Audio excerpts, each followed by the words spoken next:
The ego mind is the agent of notness. It wants to keep you in notness. It lures you in with all kinds of sales talk and empty promises, you can say. Because in reality, what it's selling is notness. It promises you isness, but of course, the content of notness can only ever be notness, right?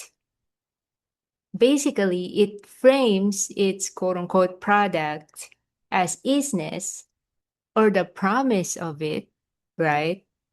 But of course, underneath that can only ever be notness. It's like the actual reality of it is quote unquote garbage, but it's dressing it up as something good, something that will fulfill you, you can say. And so, from this perspective, the notness dimension can be likened to dirty water. And that's the thing, when all we've known is dirty water, or if we've lived our whole lives under dirty water, then it's as if it's normal, right? Quote unquote, normal. It's as if that's just how it is. But then when one comes out of the water and realize that above water is actually better, you could say, doesn't cause suffering, doesn't cause misery, is not quote unquote toxic, then that's the time one realizes that, oh, I was living in dirty waters all this time.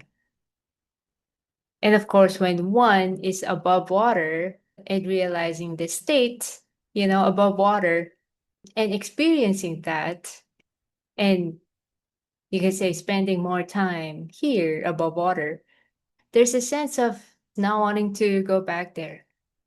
It's basically choosing or deciding not to roll around in the muck, because right? You know that it's not good, that it's not actually of any benefit. It's not healthy. It's making you suffer. It's toxic, quote unquote, toxic for your system. And it doesn't fit, it's not in alignment. And so deciding not to entertain it, not to be lured or be baited by it. It's kind of like someone who was born and grew up in a cult.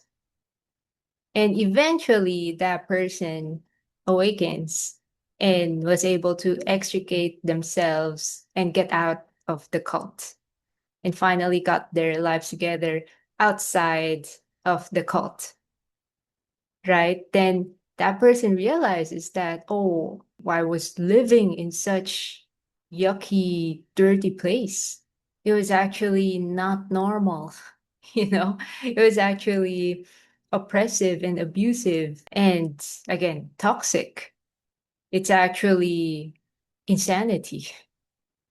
And so when that person who's finally out of that quote unquote asylum, when they met, let's say, a cult member handing out flyers, trying to lure people into their lair, so to speak, then that person who got out of that will have no interest, will have no interest entertaining, the salesman, the cult salesman, because he's been there, and he experienced it and realized that that's not normal. That's not healthy. It's not good for me, right?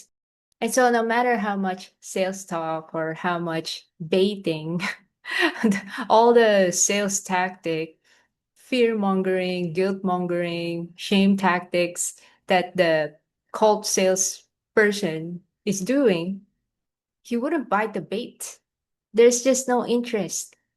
There's no interest entertaining the cult salesman. And so the dirty water that I mentioned symbolizes the notness realm. And the cult salesman symbolizes the ego mind. There was this time when I was just sitting and relaxing, and there's absolutely nothing to do, you know? Everything is fine, everything is okay. And while I was just sitting there with nothing happening, nothing happening at all, the ego mind, starts its nagging, you can say. It starts its tirade of wrongness, you can say. It's saying, there's something wrong here. It's not enough. There's something missing. You have to go do something. You have to busy yourself. You have to be more productive. You have to be more this. You have to struggle. You have to busy yourself in some way because it's not complete and we have to go get there. You have to run around in order for you to reach that because it's not here. And as that was happening, I just didn't entertain it, you know? It's as if there's just no interest in entertaining that. Also recognizing that whatever I truly need to do is not found in there anyway. That information is not found there anyway.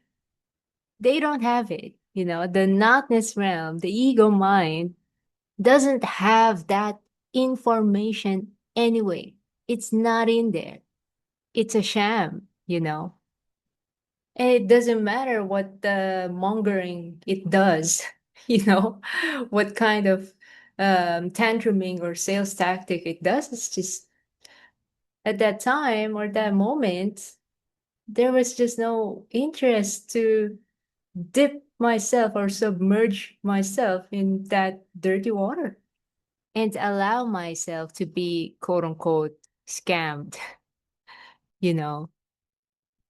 Another metaphor is like when you've tried out a product and you realize it's poor quality, it doesn't deliver on its promises or claims, and it's actually not doing you any good, and it's actually doing you harm. It's actually, let's say, a toxic product. It's a scam, basically. And when you meet or encounter a salesman selling that product, right, doing all kinds of tactics and guarantees, quote unquote, and empty promises, just as how the ego doer does that, just do this and that, and you'll get to completeness. You'll get to worthiness. Just follow me, and we'll get to wholeness. See, it's an empty promise because the reality of wholeness and fulfillment is not underwater. It's not found, quote unquote, in the realm of notness.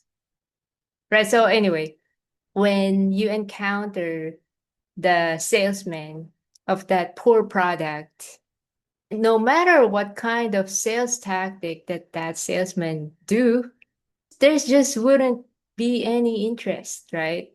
It wouldn't even make sense. There's nothing in you that would want to waste your money or your currency or even your attention on even entertaining, the salesman. You just let him be. You're not invalidating his existence. You're not invalidating the existence of its product or whatever. You're not, you can say, withholding his due place, right? But it's just that it doesn't warrant your attention.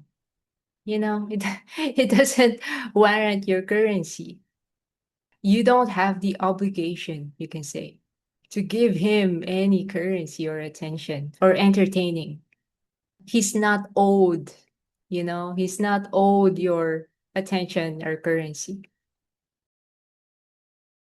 This also reminds me of the time when, after interacting with someone, there is that arising of going into the noise and busyness of self questioning, the tendency to self doubt. Have I responded properly? Have I acted correctly? Did I not make a fool of myself? Have I said the right words? Etc. Right? It was, you can say, an invitation to contract, to go into that contracted mind busyness, you can say. And what's interesting is that there was just no will to go in that contracted place, to compress myself in that bandwidth, you can say.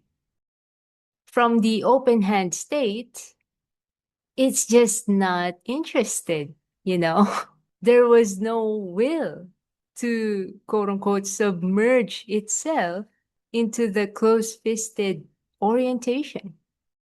It's just much more easeful to stay in that buoyant, non contracted place.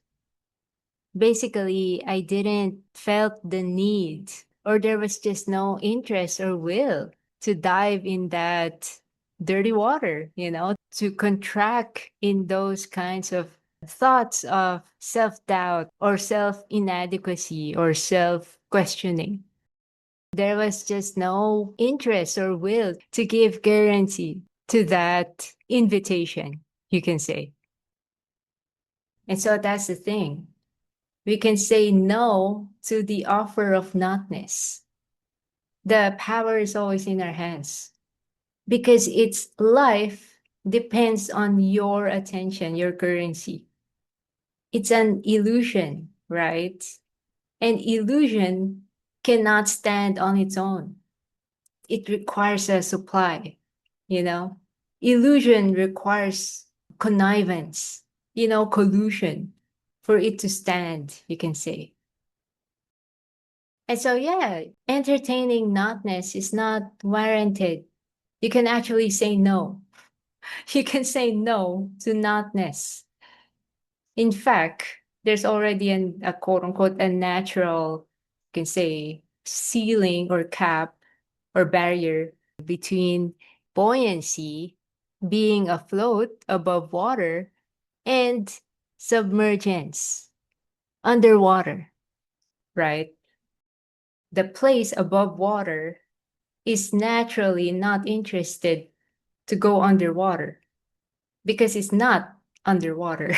Its nature is above water, right? So it's not a match. The dirty muck, the garbage water is not a match to it, you can say.